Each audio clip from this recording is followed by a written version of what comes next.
데살로니가전서 5장 23절.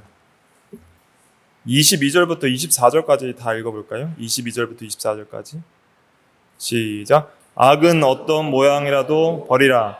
평강의 하나님이 친히 너희를 온전히 거룩하게 하시고 또 너희의 온 영과 혼과 몸이 우리 주 예수 그리스도께서 강림하실 때에 흠없게 보존되기를 원하노라. 너희를 부르시는 이는 미쁘시니 그가 또한 이루시리라. 아멘. 예. 오늘 이제 성화 마지막 시간으로서 좀 총정리를 하고요. 또 여러 좀 본질 특성, 다른 구원의 순서들과의 관계, 또 선행과의 관계에 대해서 살펴보도록 하겠습니다. 프린트를 좀 많이 나눠드렸어요. 내용이 또 읽기에 그렇게 썩 쉬운 내용은 아닙니다. 이 벌코프 조직신학이라는 책에서 참고를 해서 제가 좀 추가할 건 추가하고 변형할 건 변형해서 나눠드렸는데, 이 조직신학 책이 벌코프가 쓴 게 조금 어렵게 돼 있어서 좀 이해하기에 좀 난해한 것도 있을 수 있지만 또 계속 읽어보시면 또 많이 도움이 되실 것 같습니다. 악은 어떤 모양이라도 버리라 그랬습니다. 그래서 악이라는 것은 성과는 반대되는 것으로서 특별히 여기서는 도덕적인 악인 죄를 가리키는 것이죠. 그래서 우리가 모양으로 나타나는 악들이 있잖아요. 말과 행실과 또 여러 모습 속에서 악한 모습들이 있는데 그 모양들도 버려야 됩니다. 모양을 버린다는 것은 본질적인 마음도 버린다는 의미가 내포되어 있죠. 마음에서 모든 모양들이 나오기 때문입니다. 그래서 우리가 말을 참 조심해야 됩니다. 그래서 혼잣말이나 또 상대방이 하는 말들의 표현에 있어서 세속적이고 음란하고 더럽고 추악하고 욕설과 같은 죄악된 말들을 버려야 됩니다. 세상 사람들은 이런 말들을 자주 사용합니다. 저도 일주일에 2번씩 농구를 하러 가는데 시작부터 중간에 항상 욕이 빠지면 대화가 안 되는 사람들이 꼭 있어요. 첫 인사부터 욕이에요. 오늘 날씨가 뭐 어떻다 하면서 욕을 하면서 인사를 하는데 그런 것들을 우리가 버려야 됩니다. 항상 거룩한 행실과 경건함으로 나아가야 됩니다. 23절에 보면 평강의 하나님이 친히 너희를 온전히 거룩하게 하시고, 하나님이 우리를 거룩하게 하신다 그랬습니다. 어떤 면에서 거룩하게 하냐면 온 영과 혼과 몸이, 그래서 우리의 영혼, 마음 전체를 가리키는 것이죠. 비물질적인 우리의 마음과 영혼의 전체가 거룩해지고 또 이런 물질적인 모양이나 행실과 입술에 있어서 몸이 거룩해져서 예수님 다시 오실 때까지 흠없게 보존되기를 원한다라고 사도 바울은 기도하고 있습니다. 그래서 하나님이 첫째로는 우리를 거룩하게 하신다는 것을 기억해야 됩니다. 24절에도 보면 너희를 부르시는 이는 미쁘시니 그가 또한 이루시리라. 하나님이 거룩을 이루어 나가신다 이렇게 말하고 있습니다. 그래서 성화의 본질 첫 번째는 오늘 프린트 보시면 하나님의 초자연적인 사역이다. 성화는 무엇이냐면 우리가 오전 시간에 칭의 배웠잖아요. 칭의는 법적인 면이면은 성화는 실제적인 면으로서 우리가 실제로 본성이 바뀌는 겁니다. 법적인 것은 내가 한 것이 아니고 그냥 지위와 신분이 주어지는 것이라면, 실제적인 것은 내가 변하는 것, 사람이 변하는 거예요. 그래서 먼저 우리가 예수를 믿는 모든 성도들은 반드시 중생하게 되어 있습니다. 중생함으로 예수를 믿기 때문에 영혼이 살아야 하나님을 믿는 거예요. 그러니까 하나님을 믿는다는 것은 이미 그 사람의 영혼이 살아났다는 증거입니다. 왜냐하면 살아있지 않는 모든 영적으로 죽은 자는 하나님과 진리를 알 수가 없어요. 믿을 수가 없습니다. 그래서 예수를 내가 참으로 믿었다면 그 하나님께서 중생하여서 믿게 하신 거예요. 중생한 모든 사람들은 반드시 거룩한 성향이 생깁니다. 이 성향을 가리켜서 성경에서는 이제 새 사람이라고 하는데, 새 사람이 생기기 때문에 우리는 진리를 사모하고 하나님을 사랑하고 그리고 하나님을 예배하기를 기뻐하게 되는 거죠. 그래서 이 예배라는 것도 중생한 거룩한 성향이 없으면 정말 재미없는 것이고, 중생한 거룩한 성향이 있으면은 이것만큼 은혜되는 것이 없는 거예요. 그래서 이 거룩한 성향이 처음 생겨요. 그것이 중생이고 처음 이제 구원의 시작의 단계에 있어서 있는 구원의 은혜인데, 예를 들면 어린아이가 응애하고 이제 엄마 뱃속에서 태어났어요. 그러면 그냥 아기로 있어요? 아니면 생명이 있으면 자라나요? 자라나잖아요. 그래서 참으로 중생하여서 거듭난 새 사람이 있는 모든 성도는 아기 상태로 가만히 있는 거는 문제가 있는 겁니다. 반드시 자라나게 되어 있어요. 성장하게 되어 있어요. 그 성장을 가리켜서 우리는 성화라고 하는 것입니다. 반드시 거룩한 성향이 그대로 있는 것이 아니라 거룩한 성향이 출생했으면 이제 강화돼야 되죠. 자라나야 되죠. 처음 믿은 것보다 더 믿음이 강화되고 처음 신앙생활 했던 것보다 점점 더 사람이 거룩해지고 의로워지고 착한 사람이 되는 것이, 그것이 참된 성도인 증거입니다. 저는 예수 믿었는데요. 저는 하나님의 자녀인데요. 저는 정말 거듭났는데요 라고 말하면서 전혀 변화가 1%도 없다면 그것은 문제가 있는 것입니다. 하지만 반드시 거듭난 사람은 그 성장에 있어서 차등은 있을 수 있지만 반드시 자라나게 되어 있다. 왜냐하면 하나님께서 이를 이루신다 그랬습니다. 그가 또한 이루시리라. 하나님이 역사하기 때문에 반드시 자라나게 되어 있습니다. 물론 우리 성화에 있어서 우리의 역할도 매우 중요합니다. 여기 이제 타이프 치다가 지우려다가 남겨놓은 건데, 말씀, 기도, 믿음 이런 거 있잖아요. 이런 것을 통해서 우리가 성화에 협력할 수 있습니다. 협력한다는 것은 이런 거예요. 거룩을 하나님께서 직접 이루어 나가신데, 이게 신비라서 조금 우리가 완전히 이해될 수 없지만은, 하나님이 우리를 거룩하게 하시는데 우리도 전혀 마음도 없고 뜻도 없고, 난 그냥 죄악 가운데 살래요 하나님 이러는데 억지로 거룩하게 만드시는 하나님이 아니에요. 하나님이 우리를 거룩하게 하실 때에는 신비하게 우리에게 자원하는 마음을 주시고, 말씀을 읽고 듣고 깨닫게 하시고, 자원하여 스스로 원해서 기도하게 하시고, 믿음을 가지게 하시고, 믿음을 쓰게 하시고, 순종할 수 있는 마음을 주시고, 순종하고자 하는 의지를 주셔서 정말 하나님이 전혀 강요하지 않고 마치 내가 그냥 원해서 하는 것처럼 그렇게 하나님이 우리를 인도하십니다. 그렇기 때문에 실제로 내가 성화를 이루어 나갈 때는 마치 내가 정말 자원하여서 그것을 이루어 나가게 되는 것이죠. 그런데 우리가 이 성화를 이렇게 이루어 나갈 때 우리가 정말 자원하는 마음이 들 때에는 중생한 사람은 깨닫게 되는 거예요. 이 마음은 원래 나의 죄악된 마음에서 나온 마음이 아니라 하나님이 주신 마음이구나 하는 걸 깨닫게 되는 것이죠. 하나님이 나에게 이런 거룩을 열망하는 마음을 주시는구나, 감사합니다. 하나님이 이렇게 자원하는 마음을 주시는구나, 감사합니다 하면서 하나님이 나를 온전히 그대로 나의 인격을 그대로 사용하셔서 자원하여서 그리고 자유롭게 거룩을 추구하도록 인도하시는 것이, 그것이 성화에 있어서 하나님의 사역입니다. 신앙생활이라는 것은 억지로 하면 안 돼요. 억지로 되지도 않아요. 내가 원해서 거룩하게 살아야 되거든요. 근데 그런 원함을 하나님이 주신다는 것이죠. 그 하나님의 원함을 주심이 없으면 내가 거룩하게 살고 싶어도 내가 살기 싫은 것을 살 수는 없는 것이죠. 그래서 하나님께서 우리에게 역사하심으로 거룩함이 이루어진다. 간단하게 보고 넘어가도록 하겠습니다. 성경 구절 중심으로 에베소서 3장 16절, 에베소서 3장 16절 같이 읽어볼게요. 시작.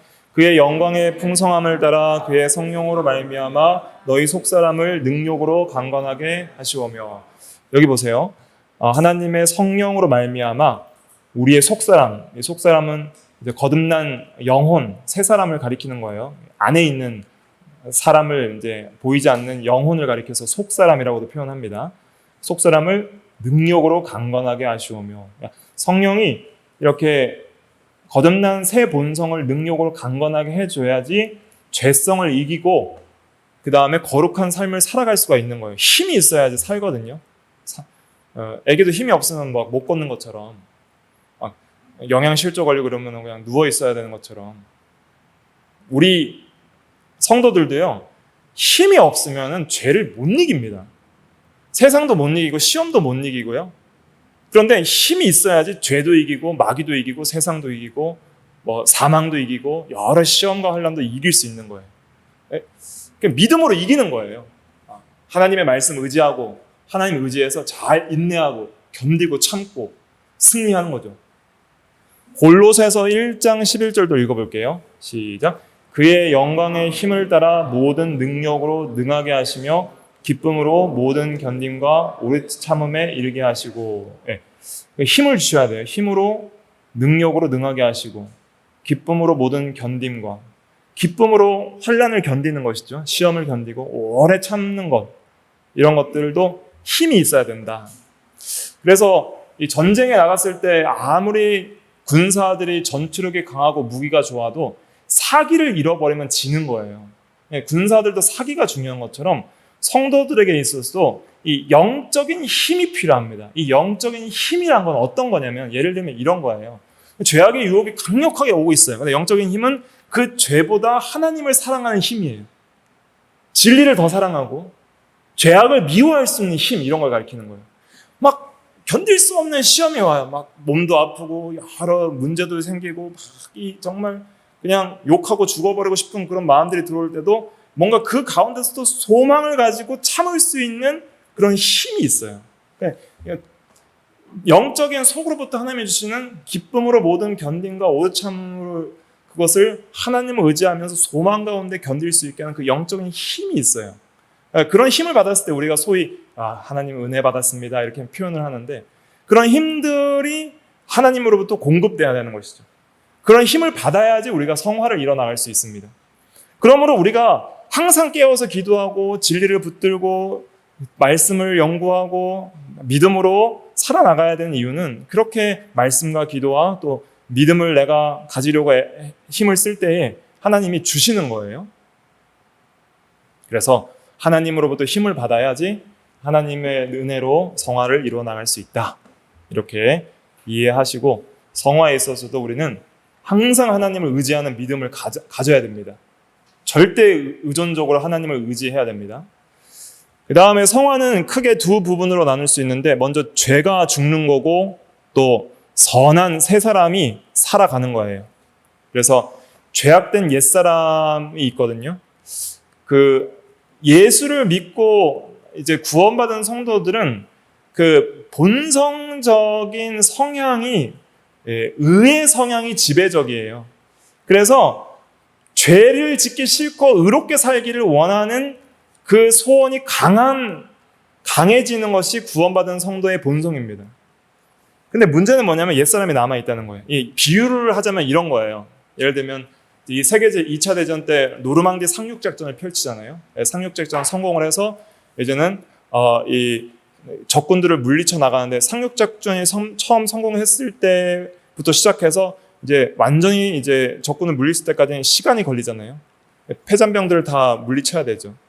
그래서 D-Day가 있죠. D-Day. D-Day는 딱 그 상륙하는 데이가 D-Day고, 그다음에 완전히 적군을 물리쳤을 때가 이제 V-Day라고 해요. 이제 빅토리 데이인데, 또 우리나라에서도 저희 장사 해변에 이제 유인을 해서 이렇게 속여서 이제 우리가 인천 상륙 작전을 메가더 장군이 하잖아요.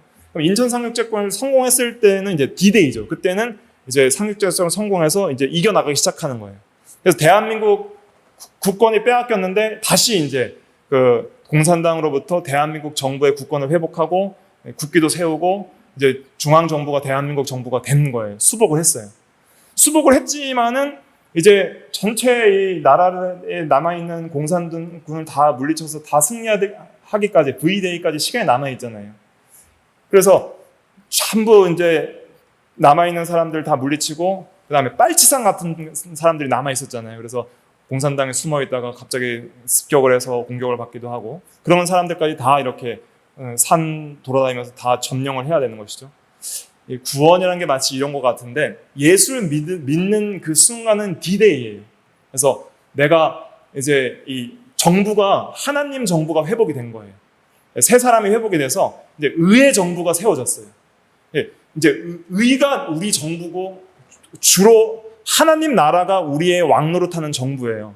근데 우리가 죽을 때까지 계속 싸워나가는 건 이제 남아있는 이제 패잔병들을 점령하는 일들이에요. 우리 안에 남아있는 그 죄성은 마치 빨치산처럼 남아있는 공산 세력과 같은 거예요.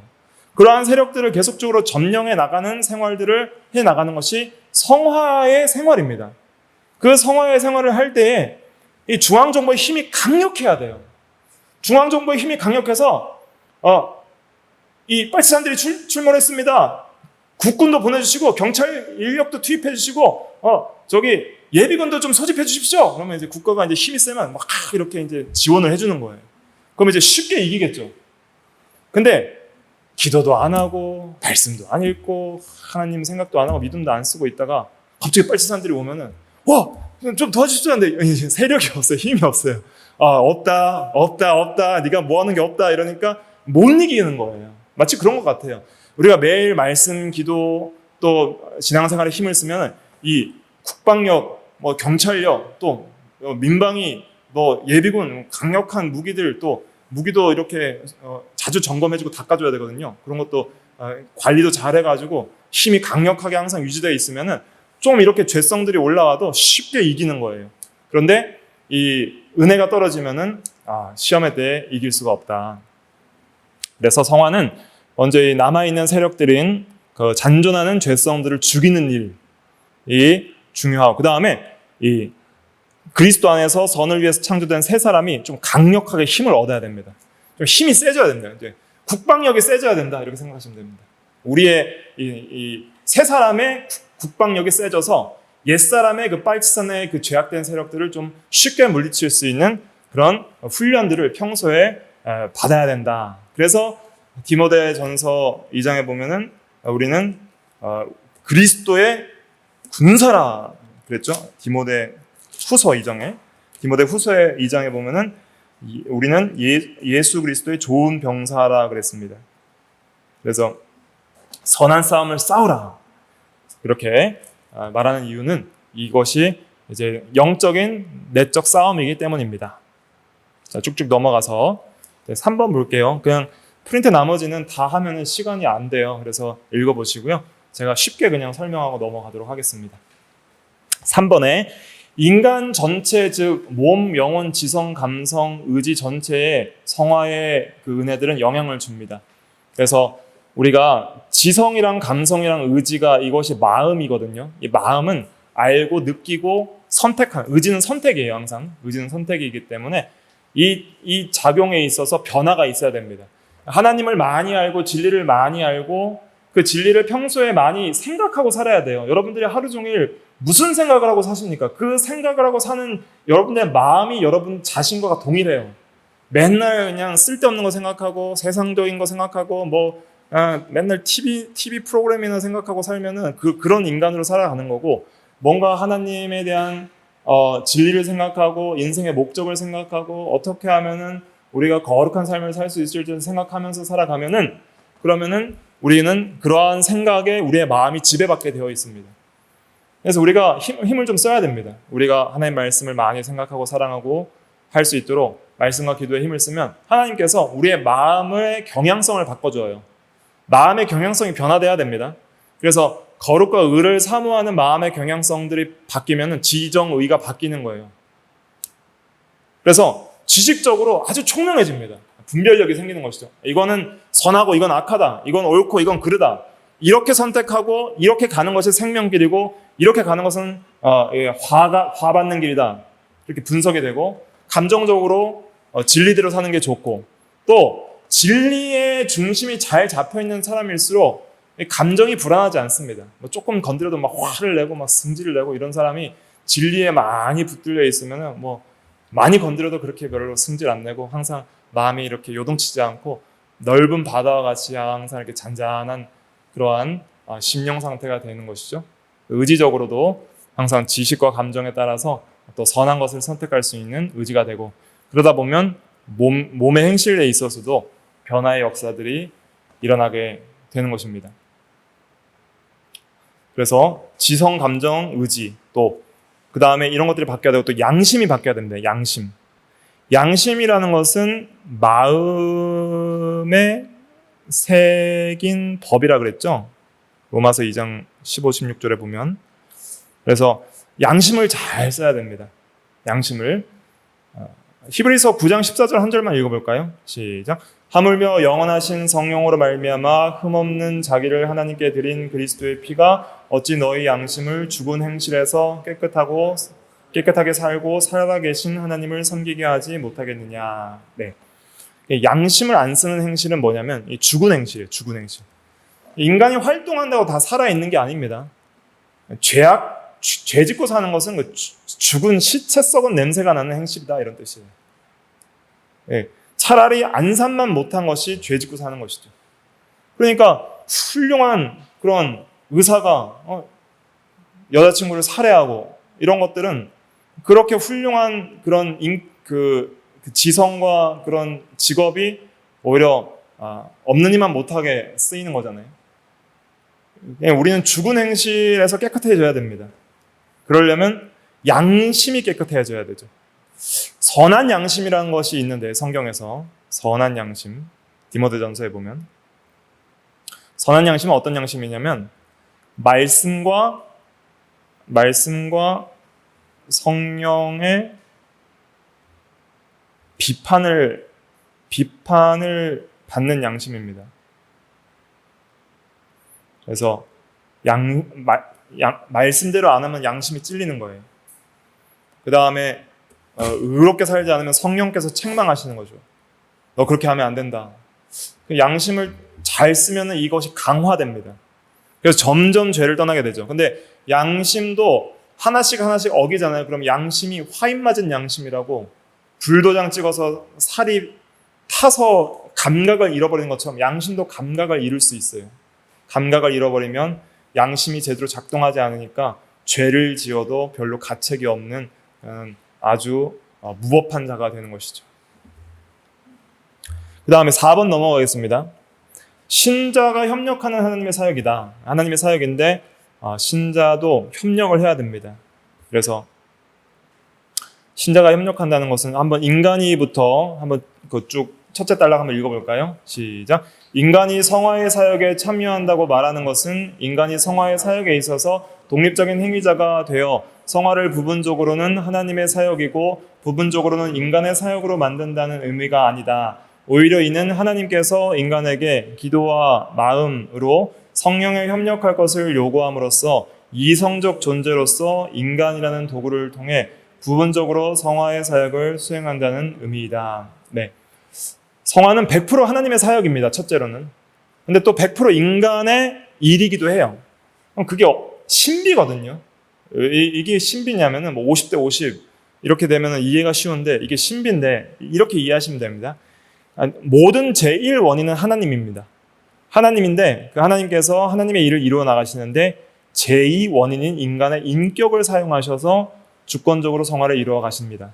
근데 이 인격을 사용하실 때는 우리에게 어떤 방식으로 사용하시냐면 인격을 침해하는 방식이 아니라 어떤 마음을 주세요? 자원. 한번 따라해 보실까요?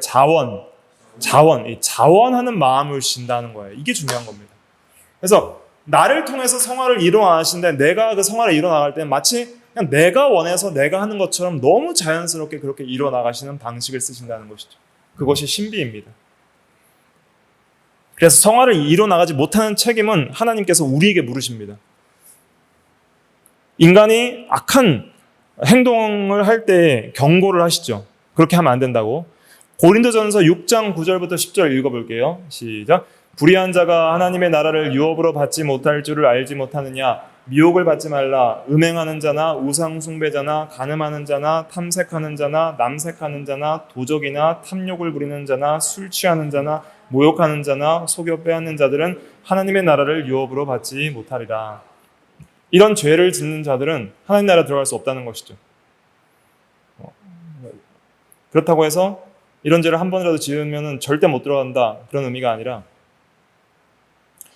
예수 믿으면 칭의받아서 무조건 들어가는데 끝까지 이런 죄로부터 회개하지 않고 끝까지 죄를 짓는 자들은 아예 구원조차 받지 못한 증거다, 이런 의미로 우리가 해석하시면 되겠습니다. 그 다음에 거룩한 삶의 권면들이 있죠. 그 로마서 8장 13절 한 절만 읽어볼까요? 너희가부터 시작. 너희가 육신대로 살면 반드시 죽을 것이로되 영으로서 몸의 행실을 죽이면 살리니. 예. 그래서 성령으로서, 여기서 영으로서는 성령으로서 이런 말입니다. 성령으로서 몸에 죄악된 행실을 죽이면 그것이 진짜 사는 길이다. 그래서 인간이 그냥 존재하고 활동한다고 살아있는 게 아닙니다. 도덕적인 피조물의 진정한 삶은 거룩한 행실에 있습니다. 거룩한 삶에 있습니다. 그러므로 의롭고 거룩하게 사는 것이 진짜 사는 것입니다. 그걸 항상 잊지 말아야 됩니다. 그 다음에 이제 넘어가서 성화의 특성. 성화의 특성은 그냥 넘어가겠습니다. 한번 읽어보시고 우리가 한번 다 배운 내용이기 때문에 시간 관계상 넘어가도록 하고요. 그 성화와 구원의 순서의 다른 단계들과의 관계, 이거 살펴보겠습니다. 3페이지 마지막에 성화와 중생의 관계, 여기부터 볼게요. 중생은 뭐냐면 성화의 시작입니다. 중생이라는 것은 다시 태어난다, 그런 의미죠. 거듭나다, 다시 태어난다. 이제 하나님의 사람으로서 우리의 영혼이 이제 살아나는 걸 가리킵니다. 하나님의 자녀로서 영적인 출생, 영적 생명이 하나님에 대하여 살아나는 걸 중생이라고 하는데, 그 중생을 통해서 이제 살아난 모든 성도들은 반드시 성화를 이루어 나가게 되어 있습니다. 그래서 한마디로 정리하면 중생은 성화의 시작이다. 중생에서 시작된 이 갱신, 거룩해지는, 새로워지는 사역은 성화에서 지속이 된다. 그래서 빌립보서 1장 6절에 보면 너희 안에서 착한 일을 시작하시는 이가 그리스도 예수의 날까지 이루실 줄 우리가 확신하노라. 그래서 우리 평생에 이 일이 계속 이루어져야 됩니다. 그래서 여러분들이 이제 신앙생활을 언제 시작했든지 죽을 때까지 성화를 잘 이루어 나가야 됩니다. 하나님이 하시는 성화의 사역을 힘입어서 우리의 성화를 잘 이루어 나가야 됩니다. 마치 성장이 출생과 구분되고 거룩한 성령의 강화가 본래적인 부여와 구분이 되듯이 성화와 중생은 구분이 된다. 한마디로 중생은 성화의 시작이다. 이렇게만 정리하고 넘어가겠습니다. 성화와 칭의와의 관계는 저번에도 살펴봤지만은 칭의는 법적인 거예요. 그리고 성화는 실제적이고 내적인 겁니다. 실제적이다. 이게 굉장히 중요합니다. 법적 실제적. 칭의는 단번에 일어납니다. 예수 믿는 즉시 그 순간에 단번에 일어나고 의롭다 하심을 받고 하나님과의 영원한 안전한 관계가 형성이 되고요. 성화는 지속적으로서 내적인 상태가 점점 거룩해지는 일이고요. 칭의는 전적으로 하나님께서만 하시는 일이고 성화는 하나님의 일이지만 우리가 협력하는 부분이 있고요. 칭의는 이 세상에서 모든 그리스도인들에게 동일하게 완전하지만 성화는 사람마다 차이가 있고 세상에서 완전하게 일어나갈 수 없습니다. 그래서 우리 주일 오전 시간에도 말씀드렸지만은 칭의 받은 사람들은 그냥 의롭다 인정받는 것으로 충분하지 않고요. 그는 일생 동안 이제 거룩하게 살아야 됩니다. 왜 예수님께서 우리의 죄를 대신해 죽어주셨습니까? 먼저 법적으로 의롭다 하심을 왜 받게 하셨습니까? 그 이유는 이제는 평생 거룩하게 살라고 그렇게 하시는 겁니다. 그 다음에 칭의와 신앙의 관계를 살펴보겠습니다. 신앙은 믿을 신, 앙망할 앙자, 또 의지할 앙자 이런 뜻인데 신앙이라는 번역이 더 좋은 번역입니다. 믿음보다는 좀 더 의지한다는 면이 있거든요. 우리가 예수 믿는 것이 처음 예수 믿을 때 한 번 믿고 끝이 아닙니다. 영원토록 믿습니다. 우리 천국 가서도 믿을까요? 안 믿을까요? 하나님과 그의 말씀을 믿어요. 그래서 고린도전서 13장 마지막에는 믿음, 소망, 사랑은 항상 있을 것인데 그 중에 제일은 뭐예요? 사랑이라 그랬죠. 영원히 하나님을 믿어 나가야 되는데 특별히 칭의에 있어서 우리가 처음 구원받을 때도 믿음으로 구원을 받지만은 성화에 있어서도 계속 하나님께서 우리를 거룩하게 하셔야 되기 때문에 계속 하나님을 의지해야 됩니다. 그래서 거룩하게 하시는 분이 하나님이기 때문에 하나님을 의지하는 게 신앙이에요. 신앙이라는 것은, 믿음이라는 것은 신뢰 혹은 의지, 이렇게 생각을 하셔야 됩니다. 신뢰하고 의지하는 것, 붙드는 거예요. 붙드는 거, 바라보고 붙들고 하는 것, 이것이 필요합니다.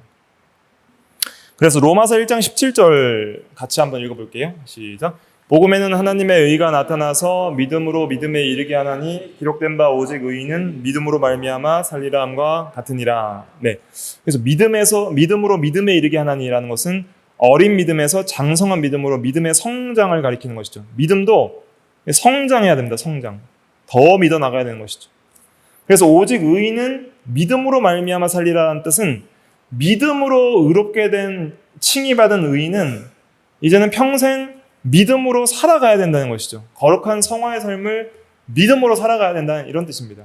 믿음으로 의인된 성도는 믿음으로 살아가야 된다. 이런 의미가 오직 의인은 믿음으로 말미암아 살리라. 칭의와 성화를 다 내포하는 성경 표현입니다. 그래서 죽을 때까지 믿음으로 살아야 됩니다. 하나님을 의지하고 신뢰하면서 살아나갈 때에 우리가 거룩해질 수 있습니다.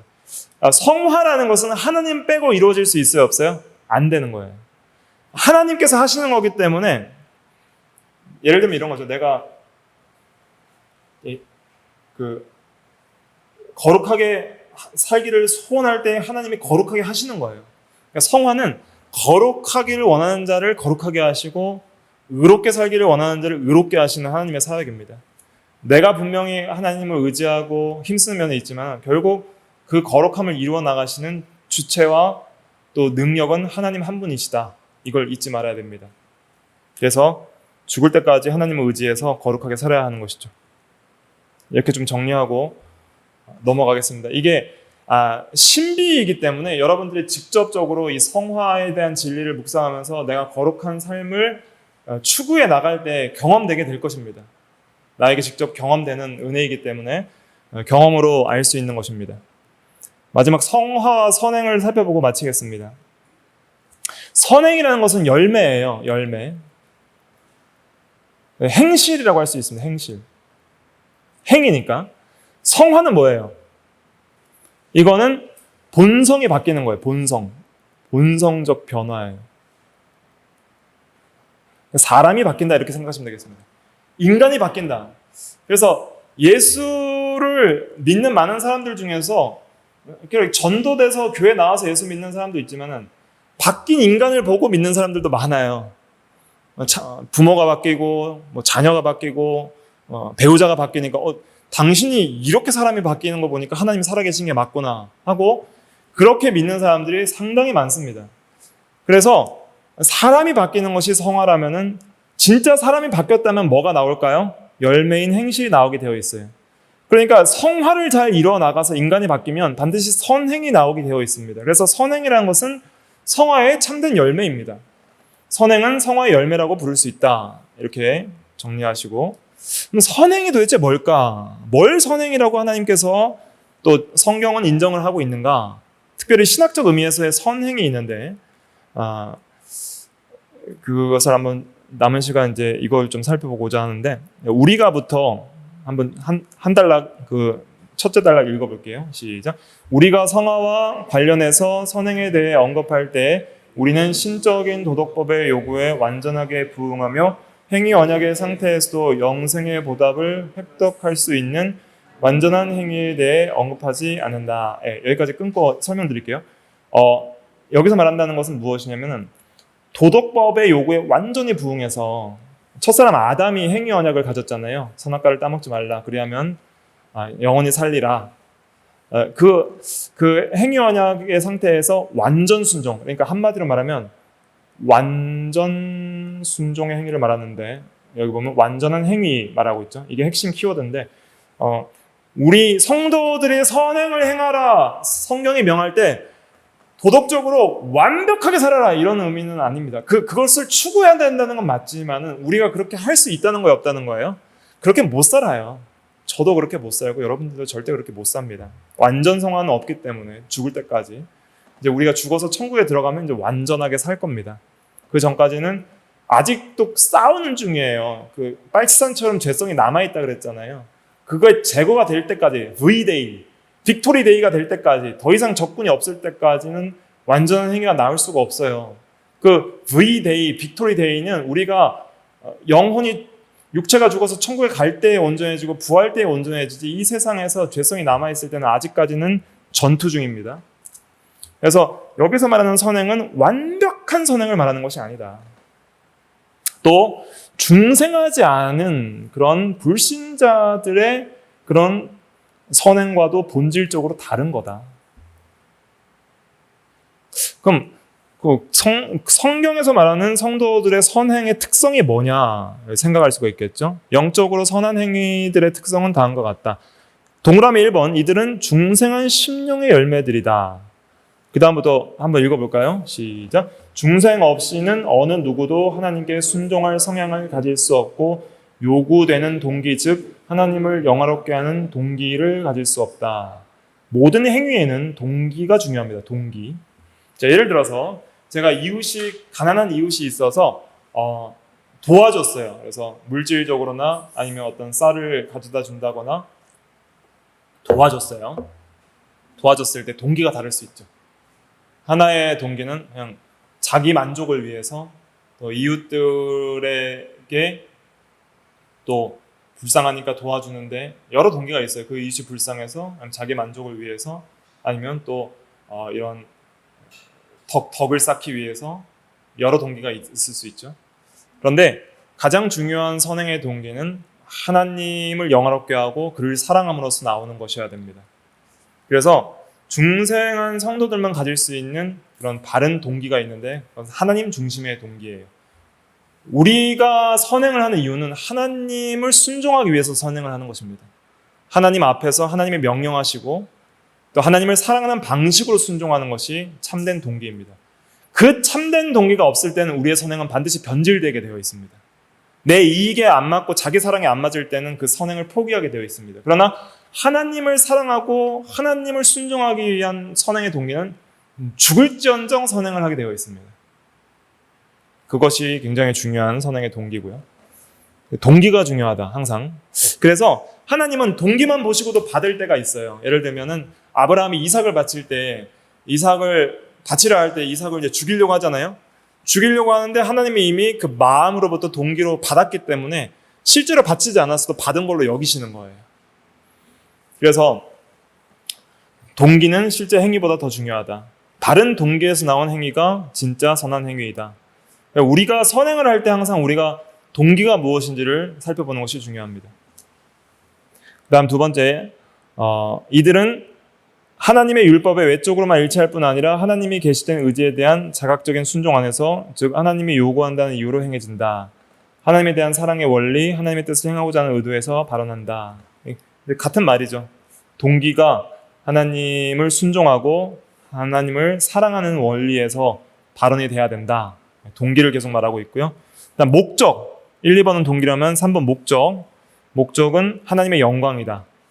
인간의 복락이 아닙니다. 내가 잘 되려고 하는 선행이 아니고 하나님의 영광을 위해서 하는 것입니다. 왜냐하면 내가 이미 구원의 은혜를 받았기 때문에 받은 바 은혜에 감사해서 하나님을 사랑해서 하나님께 영광 돌리기 위해서 선행을 하는 것이, 그것이 바른 목적의 선행이다. 동기와 목적이 하나님 중심이어야지 하나님이 인정하시는 선행이다. 이렇게 생각하시면 되겠습니다. 보다 일반적인 의미에서 선행이라는 것은 이제 불신자들도 외적으로는 일치되는 선행이 있을 수 있습니다.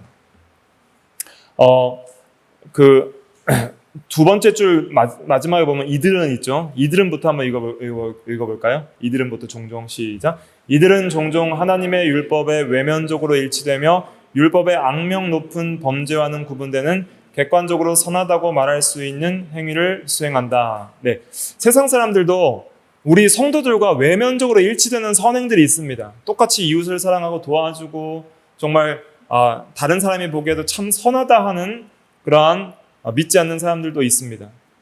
객관적으로 선하다고 할 수 있는 것들이 분명히 있어요. 시민적 의, 외면적 선행. 하지만은 그것은 이제는 구원받은 중생한 성도의 심령에서 나온 열매가 아니기 때문에 하나님께서 인정하는 선행이 아니고, 또한 그들은 자신들의 능력으로 나온 선행이 아닙니다. 자신들의 타락한 인간의 심령에서 나온 선행이 아니라 오직 하나님의 일반 은혜로서 설명될 수 있는 선행들입니다. 그래서 하나님께서 악을 억제해 주시기 때문에 선을 어느 정도 외면적으로 행할 수 있게 하시는 거예요. 하나님께서 전부 악한 사람들을 악하게 살게 마음대로 내버려 두면은 이 세상이 존재할 수가 없는 것이죠. 전부 서로 죽이고 싸우고 하니까. 그러니까 국가와 시민 사회가 보존하기 위해서 하나님이 악을 억제하시기 때문에 나오는 그러한 열매들이 있는데, 그것이 믿지 않는 자들의 외면적인 선행이다. 모든 것을 하나님의 은혜로 해석을 해야 됩니다. 그것이 바른 선행에 대한 해석입니다. 넘어가서 선행과 공로가 있습니다. 자, 우리가 하나님의 말씀을 잘 순종해야 되는 중요한 이유 중에 하나는 하나님이 기뻐하시고 칭찬하시고 상을 주시기 때문입니다. 우리 성도가 하나님의 뜻대로 순종하면은, 선행을 행하면 하나님이 너무 기뻐하시고요, 칭찬하시고 상급도 주십니다. 자, 그럼 우리의 선행이 그런 상급을 받을 수 있는 공로가 될 수 있어요? 이거 질문인데, 그럴 수 없다는 것이 성경이 가르치는 진리입니다. 오로지 하나님의 은혜로 우리가 칭찬과 상급을 받게 됩니다. 성도의 어떤 선행도 내가 이것을 하나님의 상급을 받을 수 있는 공로라고 주장할 수 없어요. 내가 이만큼 선행을 행했으니까 하나님은 마땅히 나에게 주셔야 합니다 라고 말할 수 없다는 것이죠. 왜냐하면 1번 같이 읽어볼게요. 신자들은 시작. 신자들은 자신의 모든 삶을 하나님께 의존하며 따라서 마땅히 하나님에게 드려야 할 것을 드린다고 해서 어떤 공로를 세울 수 있는 것은 아니다. 예를 들면 과거에 종이 있어요. 그래서 너희 중에 누구에게 밭을 갈거나 양을 치거나 한 종이 있어 밭에서 돌아오면 그대로 곧 와서 앉아서 먹으라 말할 자가 있느냐. 도리어 종들이 고생하고 와서 또 주인의 상에 먹을 것을 차리고 그다음에 주인이 다 먹을 동안 수종 들고 그 후에 이제 종이 먹죠. 명한대로 종이 다 순종했다고 해서 종에게 감사합니까, 주인이? 누가복음 17장 10절 같이 읽어볼게요. 시작. 이와 같이 너희도 명령받은 것을 다 행한 후에 이르기를 우리는 무익한 종이라 우리가 해야 할 일을 한 것뿐이라 할지니라. 창조주 하나님께서 명령하는 도덕적인 법을 우리가 순종했다고 해서 마땅히 해야 할 바를 한 것이지, 그것을 했다고 해서 하나님이 우리에게 무엇을 주셔야 할 의무는 없는 것이죠. 과거에 종이 주인을 잘 순종했다고 해서 종님 감사합니다, 당신이 이렇게 귀하게 순종해 주셨으니 제가 사례를 합니다, 그런 말 안 하잖아요. 그 정도로 하나님이 높으신 분이라 이런 뜻입니다. 그래서 우리에게 어떤 상급을 주신다는 것은 그것은 오로지 하나님이 선하시고 또 은혜로 우리에게 주시는 것이다. 선하시기 때문이고 하나님이 선하시기 때문이고 은혜로 주시는 것이다. 이걸 잘 이해를 하는 것이 중요합니다. 그 다음에 2번 읽어볼게요.